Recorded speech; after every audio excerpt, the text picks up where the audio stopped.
ഒരു കുളത്തിൽ ഒരു മത്സ്യം ഒരു വാൽമാക്രിയെ വിവാഹം കഴിച്ചു. 1-2 ദിവസം അവർ സന്തോഷത്തോടുകൂടെ ജീവിച്ചു.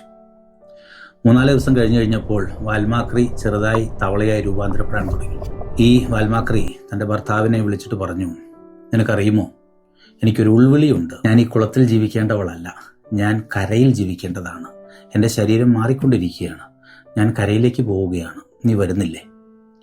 മത്സ്യം ഞെട്ടി, ഭർത്താവ് ഞെട്ടി. ഭർത്താവ് പറഞ്ഞു, ഞാൻ എങ്ങനെ കരയിൽ ജീവിക്കും?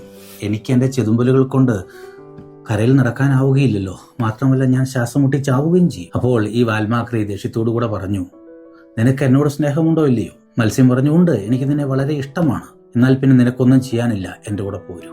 സ്നേഹമുള്ളവരെ, പലപ്പോഴും ഈ സ്നേഹബന്ധങ്ങളിൽ മറ്റുള്ളവർക്ക് ആവശ്യമുള്ള സ്വാതന്ത്ര്യം കൊടുത്തില്ലെങ്കിൽ അത് മരണത്തിലേക്ക് കലാശിക്കുകയുള്ളൂ. സ്നേഹം എന്ന് പറയുന്നത് മറ്റുള്ളവർക്ക് ആവശ്യമുള്ള സ്വാതന്ത്ര്യം നൽകുക എന്നുള്ളതാണ്. വാൽമാക്രിയുടെ വാക്ക് കേട്ട് മത്സ്യം കരയിൽ പോയി ജീവിക്കാൻ തുടങ്ങിയാൽ മിനിറ്റുകൾക്കുള്ളിൽ അത് ചത്തു മണ്ണടിയും. ഈ നോമ്പുകാലത്ത് നമ്മുടെ കൂടെയൊക്കെ ജീവിക്കുന്നവർക്ക് അവരർഹിക്കുന്ന സ്വാതന്ത്ര്യം, പരിഗണന, അവരുടെ അവസ്ഥ മനസ്സിലാക്കി അവരുടെ കൂടെ നിൽക്കാനായി പരിശ്രമിക്കാം.